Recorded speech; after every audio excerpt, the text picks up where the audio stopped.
First question, what period is known as medieval period in Indian history? India ചരിത്രത്തിൽ പൊതുവെ മധ്യകാലഘട്ടം എന്ന് അറിയപ്പെടുന്നത് ഏത് കാലഘട്ടം?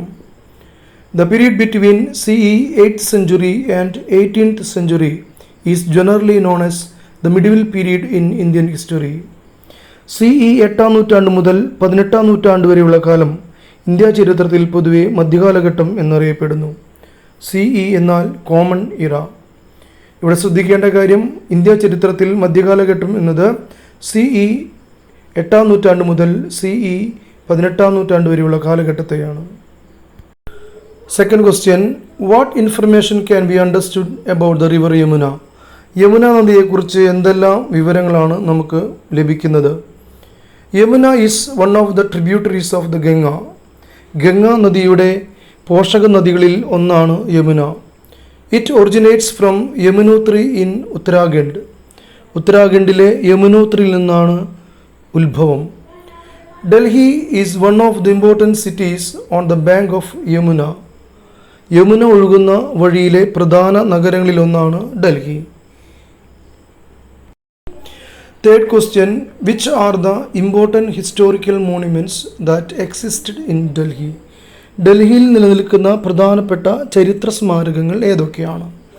The Qutub Minar, the Iron Pillar of Mehrauli, the Jama Masjid, the Red Fort, the India Gate. Qutub Minar, മെഹ്റൂളിയിലെ ഇരുമ്പ് സ്തംഭം, ജുമാ മസ്ജിദ്, ചെങ്കോട്ട, ഇന്ത്യ ഗേറ്റ് എന്നിവയാണ്. What is the longest river in India? ഇന്ത്യയിലെ ഏറ്റവും വലിയ നദി ഏത്? ദ റിവർ ഗംഗ, ഗംഗാ നദി. Fifth question, what were the geographical features that motivated the rulers to opt Delhi as the centre of their power? Delhi അധികാര കേന്ദ്രമായി തിരഞ്ഞെടുക്കാൻ ഭരണാധികാരികളെ പ്രേരിപ്പിച്ച ഭൂമിശാസ്ത്ര ഘടകങ്ങൾ എന്തെല്ലാമായിരുന്നു? Delhi is situated in the Indo-Gangetic plain. The fertility of this region has been favorable for agriculture. The Aravalli mountain ranges helped Delhi to resist the invasion of enemies. The massive rocks of this mountain range supplied the stone for the construction of forts and buildings. The river Yamuna facilitated water transportation and ensured enough water supply for Delhi. സിന്ധു-ഗംഗ സമതലം വളരെയേറെ ഫലഭൂയിഷ്ഠത നിറഞ്ഞതായിരുന്നു. അത് കാർഷിക പുരോഗതിക്ക് സഹായകമായി. ആരവല്ലി പർവ്വതനിരകൾ ശത്രുക്കളുടെ ആക്രമണങ്ങൾ പ്രതിരോധിക്കാൻ ഡൽഹിയെ സഹായിച്ചു. മാത്രമല്ല, ആരവല്ലി പർവ്വതനിരകളിലെ പാറക്കൂട്ടങ്ങളിൽ നിന്ന് കോട്ടകളുടെയും കെട്ടിടങ്ങളുടെയും നിർമ്മാണത്തിനാവശ്യമായ കല്ലുകൾ ശേഖരിക്കാൻ കഴിഞ്ഞു. യമുന നദി ജലഗതാഗതത്തെ സഹായിച്ചതിനൊപ്പം ഡൽഹിക്ക് ആവശ്യമായ ജലം ഉറപ്പുവരുത്തി. Sixth question, which was the former name of Delhi? Dhillika. ഡൽഹിയുടെ ആദ്യകാല പേര് എന്തായിരുന്നു? Dhillika. Seventh question, write a short note on sultanate period. സൽത്തനത്ത് കാലഘട്ടത്തെക്കുറിച്ച് കുറിപ്പെഴുതുക. After the death of Muhammad of Ghor, Qutbuddin established his rule in CE 1206 with Delhi as the seat of power. This dynasty is known as the Mamluk dynasty or slave dynasty. Four major dynasties ruled Delhi after the decline of the Mamluk dynasty, and their rule lasted until CE 1526. The rulers of Delhi between CE 1206 and CE 1526 are known as sultans, and the period of their reign is known as Sultanate period. രജപുത്ര വിഭാഗത്തിൽപ്പെട്ട ചൗഹാൻ വംശത്തിലെ അവസാന ഭരണാധികാരിയായിരുന്നു പൃഥ്വിരാജ് ചൗഹാൻ. അദ്ദേഹത്തെ കീഴടക്കി ഗോറിലെ മുഹമ്മദ് ഡൽഹിയിൽ ആധിപത്യം ഉറപ്പിച്ചു. അദ്ദേഹത്തിൻ്റെ സേനാനായകനായിരുന്നു കുത്തബ്ദീൻ ഐബക്ക്. ഗോറിലെ മുഹമ്മദിൻ്റെ മരണശേഷം CE 1206 കുത്തബുദ്ദീൻ ഐബക്ക് ഡൽഹി കേന്ദ്രമായി ഭരണം ആരംഭിച്ചു. അദ്ദേഹത്തിൻ്റെ രാജവംശം മംലുക്ക് വംശം അല്ലെങ്കിൽ അടിമ വംശം എന്നറിയപ്പെടുന്നു. മംലുക്ക് വംശത്തെ തുടർന്ന് വേറെ 4 രാജവംശങ്ങൾ 1526 വരെ ഡൽഹി ആസ്ഥാനമാക്കി ഭരണം നടത്തി. CE 1206 മുതൽ CE 1526 വരെ ഡൽഹി ആസ്ഥാനമാക്കി ഭരണം നടത്തിയവർ സുൽത്താൻമാർ എന്നും ഈ കാലം സൽത്തനത്ത് കാലം എന്നും അറിയപ്പെടുന്നു. എട്ടാമത്തെ ചോദ്യം, dynasties of the sultanate period and major rulers. Mamluk dynasty or slave dynasty, Qutbuddin Aibak, Iltutmish Balban, Khalji dynasty, Alauddin Khalji, Tughlaq dynasty, Muhammad bin Tughlaq, Firoz Shah Tughlaq, Sayyid dynasty, Khizr Khan, Lodi dynasty, Ibrahim Lodi. Ninth question, which coins were introduced by Iltutmish during his reign? ഇൽത്തുമിഷിൻ്റെ ഭരണകാലത്ത് ഇൽത്തുമിഷ് നടപ്പിലാക്കിയ നാണയങ്ങൾ ഏതെല്ലാമായിരുന്നു? തങ്ക ആൻഡ് ജിദൽ, തങ്ക, ജിദൽ എന്നിവയായിരുന്നു നാണയങ്ങൾ. 10th question, who was the only woman ruled of Delhi Sultanate? Delhi സൽത്തനത്തിലെ ഏക വനിതാ ഭരണാധികാരി ആരാണ്? Sultana Raziya. 11th question, what are the geographical peculiarities of Gujarat? The long coastline is a peculiar feature of Gujarat. Therefore, several seaports exist here. ഗുജറാത്തിൻ്റെ ഭൂമിശാസ്ത്രപരമായ പ്രത്യേകതകൾ എന്തെല്ലാമാണ്? നീണ്ട സമുദ്രതീരം ഗുജറാത്തിൻ്റെ പ്രത്യേകതയാണ്. അതുകൊണ്ട് തന്നെ നിരവധി തുറമുഖങ്ങൾ ഗുജറാത്തിലുണ്ട്. ഈ ഗുജറാത്ത് കീഴടക്കിയതോടെയാണ് അലാവുദ്ദീൻ ഖിൽജി തൻ്റെ സൈന്യത്തെ തെക്കേ ഇന്ത്യയിലും പടിഞ്ഞാറ് ഇന്ത്യയിലുമുള്ള പ്രദേശങ്ങൾ തൻ്റെ സൈന്യത്തിൻ്റെ നിയന്ത്രണത്തിലാക്കിയത്. 12th question, how did the domination over Gujarat strengthen the military of Alauddin Khalji? ഗുജറാത്തിന്മേലുള്ള ആധിപത്യം അലാവുദ്ദീൻ ഖൽജിയുടെ സൈന്യത്തെ എങ്ങനെയാണ് ശക്തിപ്പെടുത്തിയത്? With the conquest of Gujarat, seaports came under the control of Alauddin Khalji. He could import fine horses from Iraq through these ports. This strengthened his military power and he conquered the region in the southern and western India. Gujarat കീഴടക്കിയതോടെ തുറമുഖങ്ങൾ അലാവുദ്ദീൻ ഖൽജിയുടെ നിയന്ത്രണത്തിലായി. ഇറാഖിൽ നിന്ന് ഈ തുറമുഖങ്ങൾ വഴി മികച്ച ഇനം കുതിരകളെ ഇറക്കുമതി ചെയ്യാൻ കഴിഞ്ഞു. ഇത് അദ്ദേഹത്തിൻ്റെ സൈന്യത്തെ ശക്തിപ്പെടുത്തി. ഈ സൈന്യത്തിൻ്റെ സഹായത്തോടെ തെക്കേ ഇന്ത്യയിലും പടിഞ്ഞാറ് ഇന്ത്യയിലുമുള്ള പ്രദേശങ്ങൾ അലാവുദ്ദീൻ ഖൽജി തൻ്റെ നിയന്ത്രണത്തിലാക്കി. നമ്മൾ ഭൂപടം നോക്കുമ്പോൾ അറിയാൻ പറ്റും, അലാവുദ്ദീൻ ഖൽജി കീഴടക്കിയ പ്രദേശങ്ങൾ, ഇന്ത്യയുടെ ഒട്ടുമിക്ക പ്രദേശങ്ങളും അലാവുദ്ദീൻ ഖൽജിയുടെ കീഴിലായിരുന്നു. അപ്പോൾ ഇതിന് സഹായിച്ചത് ഗുജറാത്തിനെ കീഴടക്കിയത് കൊണ്ടാണ്.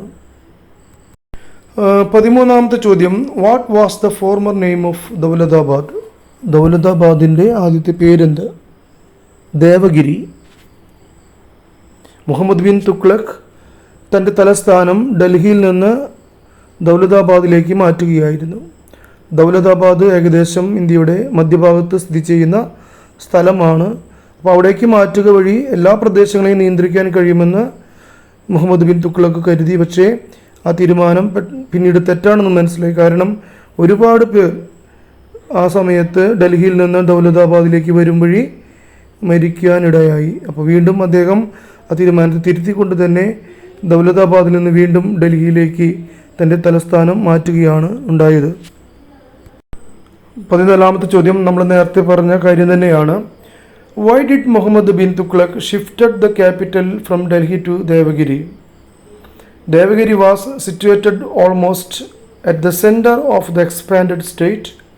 Muhammad bin Tughlaq thought that all the region could be controlled effectively by shifting the capital from Delhi to Devagiri. ദേവഗിരിയെ പിന്നീട് അദ്ദേഹം ദൗലതാബാദ് എന്ന പേര് നൽകുകയും ചെയ്തു. നേരത്തെ ഇത് പറഞ്ഞ കാര്യമാണ്, ദൗലതാബാദിലേക്ക് അദ്ദേഹം മാറ്റി.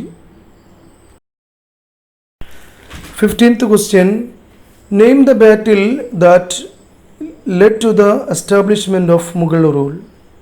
Battle of Panipat, 26th April CE 1526. വളരെ പ്രധാനപ്പെട്ട വർഷമാണിത്. ഈ വർഷമാണ് പുതിയൊരു എംപയർ ഇന്ത്യയിൽ ഉദയം ചെയ്തത്, മുഗൾ എംപയർ. മുഗൾ റൂൾ 1526 വരുവാൻ ഇടയായ യുദ്ധമാണ് ബാറ്റിൽ ഓഫ് പാനിപ്പത്ത്. ഇബ്രാഹിം ലോധിയും ബാബറും തമ്മിൽ നടന്ന യുദ്ധമാണ് ബാറ്റിൽ ഓഫ് പാനിപ്പത്ത്. 16ാമത്തെ ചോദ്യം, which dynasty ruled over Delhi after sultanate dynasty? Sultanate ഡൈനാസ്റ്റിക്ക് ശേഷം ഡൽഹി അധികാരം കേന്ദ്രമാക്കി ഭരിച്ചിരുന്ന ഡൈനാസ്റ്റി ഏതാണ്? മുഗൾ ഡൈനാസ്റ്റി, 1526. 17ാമത്തെ ചോദ്യം, who was the founder of Mughal dynasty? Mughal ഡൈനാസ്റ്റിയുടെ സ്ഥാപകനാര്? Babur. 18th question, what is Mansabdari system? എന്താണ് മൻസബ്ദാരി സമ്പ്രദായം? Akbar played an important role in the expansion of the Mughal empire. He formed a huge army. To maintain it, he adopted a special system known as Mansabdari. Under this system, every officer was liable to maintain a specific number of soldiers. അപ്പോൾ മൻസബ്ദാരി സമ്പ്രദായത്തിൽ ഓരോ ഉദ്യോഗസ്ഥനും തങ്ങളുടെ കീഴിൽ ഒരു നിശ്ചിത എണ്ണം സൈനികരെ നിലനിർത്താൻ ബാധ്യസ്ഥരായിരുന്നു. അപ്പോൾ മുഗൾ സാമ്രാജ്യം വിസ്തൃതമാക്കാൻ അക്ബർ പ്രധാനപ്പെട്ട പങ്ക് വഹിച്ചിട്ടുണ്ട്. അതിനുവേണ്ടി അദ്ദേഹം വലിയൊരു സൈന്യത്തെ രൂപീകരിച്ചു. ഈ സൈന്യത്തെ രൂപീകരിച്ച് അത് നിലനിർത്തുവാൻ വേണ്ടി വ്യത്യസ്തമായൊരു രീതി സ്വീകരിച്ചു. ആ രീതിയുടെ പേരാണ് മൻസബ്ദാരി സമ്പ്രദായം എന്ന പേരിൽ അറിയപ്പെടുന്നത്. അപ്പോൾ ഈ സമ്പ്രദായത്തിൽ ഓരോ ഉദ്യോഗസ്ഥനും തങ്ങളുടെ കീഴിൽ ഒരു നിശ്ചിത എണ്ണം സൈനികരെ നിലനിർത്താൻ ബാധ്യസ്ഥനായിരുന്നു. വളരെ ഒരു പ്രധാനപ്പെട്ട ചോദ്യമാണ്. അടുത്ത ക്വസ്റ്റ്യൻ, 19th ക്വസ്റ്റ്യൻ, ഹൂ ഇൻട്രൊഡ്യൂസ്ഡ് മൻസബ്ദാരി സിസ്റ്റം? നമ്മൾ നേരത്തെ ഉത്തരത്തിൽ പറഞ്ഞതാണ്. Mansabdari system was introduced by Akbar. Akbar ആണ് മൻസബ്ദാരി സമ്പ്രദായം കൊണ്ടുവന്നത്. Find out the region under the Akbar rule. 20ാമത്തെ ചോദ്യം, find out the region under the Akbar rule. Khandesh, Gujarat, Malwa, Bengal, Bihar, Delhi, Multan, Kashmir, Kabul എന്നിവയാണ് അക്ബറുടെ അധീനതയിൽ ഉൾപ്പെട്ട പ്രദേശങ്ങൾ. 21ാമത്തെ ചോദ്യം, write a short note about Sher Shah Suri. Delhi was ruled by Sher Shah Suri of the Sur dynasty from CE 1540 to CE 1545.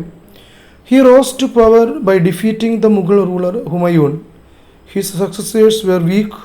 Hence, Humayun could recapture Delhi in CE 1555. CE 1540 മുതൽ CE 1545 വരെയുള്ള കാലത്ത് ഡൽഹി കേന്ദ്രമായി ഭരിച്ചത് സുർ വംശത്തിലെ ഷെർഷാ സൂരിയായിരുന്നു. മുഗൾ ഭരണാധികാരിയായ ഹുമയൂണിനെ പരാജയപ്പെടുത്തിയാണ് അദ്ദേഹം അധികാരത്തിലെത്തിയത്. ഷെർഷയുടെ പിൻഗാമികൾ ദുർബലരായിരുന്നു. ഈ അവസരം ഉപയോഗിച്ച് CE 1555 ഹുമയൂൺ ഡൽഹിയുടെ അധികാരം തിരിച്ചു പിടിച്ചു. അപ്പോൾ ഹുമയൂണിൻ്റെ ഒരു കാലയളവിൽ നമുക്കൊരു ചാർട്ട് കൊടുത്തിട്ടുണ്ട്, ഫ്ലോ ചാർട്ട്. മുഗൾ രാജാക്കന്മാരുടെ, പ്രധാനപ്പെട്ട രാജാക്കന്മാരുടെ ഫ്ലോ ചാർട്ട് കൊടുത്തിട്ടുണ്ട്. അതിൽ ബാബർ, ഹുമയൂൺ, അക്ബർ, ജഹാംഗീർ, ഷാജഹാൻ, ഔറംഗസേബ് എന്നിവരാണ്. അതിൽ ഹുമയൂണിൻ്റെ അവിടെ 2 കാലഘട്ടമാണ് കൊടുത്തിരിക്കുന്നത്. അതിൽ 1540 ഷെർഷാ സൂരി അധികാരത്തിൽ വരികയും വീണ്ടും 1555 ഹുമയൂൺ ഷെർഷാ സൂരിയുടെ പിൻഗാമികളിൽ നിന്ന് അധികാരം വീണ്ടും തിരിച്ചു പിടിക്കുകയും ചെയ്തു. 22ാമത്തെ ചോദ്യം, write a short note on Akbarnama. Akbarnama is a work on history written by Abul Fazal, a courtier of Akbar. The work is in 3 volumes. The first volume deals with Akbar's ancestors, the second with events during Akbar's reign, and the third with Akbar's administration. The third volume is also known as Ain-e-Akbari. അക്ബറുടെ കൊട്ടാരത്തിൽ ജീവിച്ചിരുന്ന അബുൽ ഫസൽ എഴുതിയ ചരിത്രകൃതിയാണ് അക്ബർ നാമ. ഈ പുസ്തകത്തിന് 3 ഭാഗങ്ങളുണ്ട്. ആദ്യ ഭാഗം അക്ബറുടെ മുൻഗാമികളെയും, 2ാം ഭാഗം അക്ബറുടെ ഭരണകാലത്തെയും, 3ാം ഭാഗം അക്ബറുടെ ഭരണ സംവിധാനത്തെയും പ്രതിപാദിക്കുന്നു. 3ാമത്തെ ഭാഗം ഐൻ-ഇ-അക്ബരി എന്നും അറിയപ്പെടുന്നു. 23rd question, what were the important kingdoms that prevailed in southern and western India during medieval period. Kingdom and region. Chola Vijayanagara Bhamini region, southern India. Maratha, western India. ഇവിടെ മധ്യകാല ഇന്ത്യയിലെ ഒരു അധികാര കേന്ദ്രമെന്ന നിലയിലുള്ള ഡൽഹിയുടെ വളർച്ചയാണ് നമ്മൾ ഇതുവരെ കണ്ടത്. ഈ കാലയളവിൽ ദക്ഷിണേന്ത്യയിലും പശ്ചിമേന്ത്യയിലും നിലനിന്നിരുന്ന മറ്റ് പ്രധാന രാജ്യങ്ങളുടെ പേരുകളാണ് നമ്മളിപ്പോൾ വായിച്ചത്. അതിൽ രാജ്യം, അതിൻ്റെ പ്രദേശം എവിടെയാണെന്നാണ് കൊടുത്തിരിക്കുന്നത്. രാജ്യം ചോളരാജ്യം, വിജയനഗരം, ഭാമിനി എന്നീ 3 രാജ്യങ്ങൾ ദക്ഷിണേന്ത്യയിലും മറാത്ത രാജ്യം പശ്ചിമേന്ത്യയിലുമാണ് വളർന്നു വന്നിരുന്നത്. 24ാമത്തെ ചോദ്യം, who were the prominent Chola rulers? Chola രാജവംശത്തിലെ പ്രധാന രാജാക്കന്മാർ ആരെല്ലാമായിരുന്നു? രാജരാജ ചോള ആൻഡ് രാജേന്ദ്ര ചോള. രാജരാജ ചോളനും രാജേന്ദ്ര ചോളനുമായിരുന്നു ചോള ഭരണാധികാരികളിൽ പ്രധാനപ്പെട്ടവർ. 25ാമത്തെ ചോദ്യം, write the name of the nations outside the India that were under the dominion of the Chola rule. ഇന്ത്യക്ക് പുറത്ത് ചോളന്മാരുടെ സ്വാധീനം വ്യാപിച്ച രാജ്യങ്ങൾ എന്തൊക്കെയാണ്? Malaysia, Sri Lanka, Indonesian islands. 26th question, what information do we get about Vijayanagara kingdom from the description of Abdur Razak? Abdur റസാഖിൻ്റെ വിവരണത്തിൽ നിന്ന് എന്തെല്ലാം കാര്യങ്ങളാണ് വിജയനഗരത്തെക്കുറിച്ച് നമുക്ക് മനസ്സിലാക്കാൻ കഴിയുന്നത്? There were many ports in Vijayanagara. The country is for the most part well cultivated and fertile. It took 3 months to travel around the empire. The military had a strong of 11 lakhs soldiers. അപ്പോൾ ഇതിൽ ഒരുപാട് തുറമുഖങ്ങൾ, വിജയനഗര രാജ്യത്തിൽ ധാരാളം തുറമുഖങ്ങൾ ഉണ്ടായിരുന്നു എന്ന് നമുക്ക് മനസ്സിലായി. അതുപോലെ തന്നെ വളരെ ഫലഭൂയിഷ്ഠി നിറഞ്ഞ മണ്ണും ഒരുപാട് കൃഷിയും അവിടെ ഉണ്ടായിരുന്നു. ആ സാമ്രാജ്യം ഒന്ന് ചുറ്റി ട്രാവൽ ചെയ്യണമെങ്കിൽ 3 മാസമെങ്കിലും എടുത്തിരുന്നു. അതുപോലെ തന്നെ സൈന്യം 11 ലക്ഷം സൈനിക ബലവും അവിടെ ഉണ്ടായിരുന്നു. അപ്പോൾ പേർഷ്യൻ സഞ്ചാരിയായ അബ്ദുൾ റസാഖിൻ്റെ വിവരണത്തിൽ നിന്ന് വിജയനഗര സാമ്രാജ്യത്തെക്കുറിച്ച് നമുക്ക് മനസ്സിലായ കാര്യങ്ങളാണ് ഈ പറഞ്ഞതെല്ലാം. 27th question, who established the Vijayanagara kingdom? Vijayanagara രാജ്യം സ്ഥാപിച്ചത് ആരാണ്? ഹരിഹര ആൻഡ് ബുക്ക in CE 14th century. Hariharan, Buchan എന്നിവരായിരുന്നു CE 14ാം നൂറ്റാണ്ടിൽ വിജയനഗര രാജ്യം സ്ഥാപിച്ചത്. 28th question, who was the major ruler of Vijayanagara kingdom? Vijayanagara രാജ്യത്തിലെ പ്രധാന ഭരണാധികാരി ആരായിരുന്നു? കൃഷ്ണദേവരായർ ആയിരുന്നു വിജയനഗര രാജ്യത്തിലെ പ്രധാന ഭരണാധികാരി. 29th question, what are the factors that motivated the Vijayanagara and Bhamini rulers to engage in battle for the Raichur region? റേച്ചൂർ പ്രദേശങ്ങൾക്ക് വേണ്ടി യുദ്ധം നടത്താൻ വിജയനഗര ഭാമിനി രാജാക്കന്മാരെ പ്രേരിപ്പിച്ച ഘടകങ്ങൾ എന്തൊക്കെയായിരുന്നു? The Raichur region located between the Tungabhadra and the Krishna rivers was fertile. It was known as the rice bowl of South India. The rulers of Bhamini and Vijayanagara frequently engaged in war to gain control over the Raichur region. Krishna, Tungabhadra എന്നീ നദികൾക്കിടയിൽ കിടക്കുന്ന റേച്ചൂർ പ്രദേശം വളരെ ഫലഭൂയിഷ്ഠമായിരുന്നു. ദക്ഷിണേന്ത്യയിലെ നെല്ലറ എന്നാണ് ഇത് അറിയപ്പെടുന്നത്. ഈ പ്രദേശത്ത് ആധിപത്യം നേടാൻ വിജയനഗര ഭരണാധികാരികളും ഭാമിനി രാജാക്കന്മാരും നിരന്തരം യുദ്ധങ്ങൾ നടത്തിയിരുന്നു. 30ാമത്തെ ചോദ്യം, write the name of the present India states where the Raichur region is situated. Telangana, Karnataka, Andhra Pradesh. 31ാമത്തെ ചോദ്യം, what were the factor that help the growth of Maratha?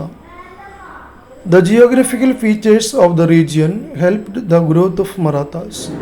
The Vindhya Satpura mountain ranges and the Narmada Tapti rivers separated the Maratha region from the nearby regions.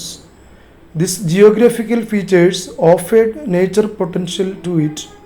The Marathi language and literature instilled a sense of unity among the Marathas. ഭൂമിശാസ്ത്ര സവിശേഷതകൾ മറാത്തകളുടെ വളർച്ചയെ ഏറെ സ്വാധീനിച്ചു. വിന്ധ്യ സത്പുര പർവ്വതങ്ങളും നർമ്മദ താപ്തി നദികളും മറാത്ത പ്രദേശത്തെ സമീപ പ്രദേശങ്ങളിൽ നിന്നും വേർതിരിച്ചു. ഇത് മറാത്ത പ്രദേശത്തിന് പ്രകൃതിദത്തമായ സംരക്ഷണം നൽകി. മറാത്തി ഭാഷയും സാഹിത്യവും ജനങ്ങളിൽ ഐക്യബോധം വളർത്തി. ഇവിടെ നമ്മൾ കൊടുത്തതിൽ ചില സ്പെല്ലിംഗ് മിസ്റ്റേക്ക് ഉണ്ട്. നിയർ ബൈ ഒറിജിൻസ് എന്നാണ് കാണുന്നത്. നിയർ ബൈ റീജിയൻസ് ആണ് അത് കറക്റ്റ്. അടുത്ത ചോദ്യം 32. Who was the major ruler of Maratha kingdom? Shivaji. 33ാമത്തെ ചോദ്യത്തിന് ഉത്തരം ശിവജി തന്നെയാണ്. Who adopted the title Chhatrapati? Shivaji. ഈ രണ്ട് ചോദ്യങ്ങൾക്കുള്ള ഉത്തരം ശിവജി തന്നെയാണ്. 34th question. What was the capital of Maratha kingdom? Pune was the capital of Maratha kingdom. Pune ആയിരുന്നു മറാത്ത രാജ്യത്തിൻ്റെ ആസ്ഥാനം. 35ാമത്തെ ചോദ്യം നമ്മുടെ ടെക്സ്റ്റ് ബുക്കിലത്തെ ഒരു ചോദ്യമാണ്. ഇതിൻ്റെ ഇടയിൽ വരുന്നൊരു ഭാഗമാണ്, അതുകൊണ്ട് തന്നെയാണ് ഇത് പറയുന്നത്. The Battle of Panipat was crucial in the history of India. Substantiate. The armies of Sultanate ruler Ibrahim Lodi and Babur, the ruler of Kabul, fought at Panipat near Delhi. Since the army of Babur made use of cannon and gunpowder, they could easily defeat the army of Ibrahim Lodi. Babur ended the Sultanate reign and established a new rule known as Mughal rule, with Delhi as the capital. അപ്പോൾ മുഗൾ രാജാക്കന്മാർ, മുഗൾ സാമ്രാജ്യം അധികാരത്തിൽ വന്ന യുദ്ധമാണ് പാനിപ്പത്ത് യുദ്ധം. ഈ പാനിപ്പത്ത് യുദ്ധം ഇബ്രാഹിം ലോധിയും ബാബറും തമ്മിലായിരുന്നു. പീരങ്കിയും വെടിമരുന്നും ഉപയോഗിച്ചതിനാൽ ബാബറുടെ സൈന്യത്തിന് ഇബ്രാഹിം ലോധിയുടെ സൈന്യത്തെ എളുപ്പത്തിൽ പരാജയപ്പെടുത്താനായി. സൽത്തനത്ത് ഭരണം അവസാനിപ്പിച്ച് ഡൽഹി കേന്ദ്രമായി ബാബർ തുടക്കം കുറിച്ച ഭരണം മുഗൾ ഭരണം എന്ന് അറിയപ്പെടുന്നു. ഇത്രമാണ് നമ്മുടെ ക്വസ്റ്റ്യൻ ആൻസറുകൾ. ഇതെല്ലാം കുട്ടികൾ പഠിക്കുക. ഇതിലെ ഒരുവിധം ഭാഗങ്ങളൊക്കെ കവർ ചെയ്തിട്ടുണ്ട്. അപ്പോൾ എല്ലാവർക്കും നല്ലൊരു ദിവസം നേരുന്നു. Thank you.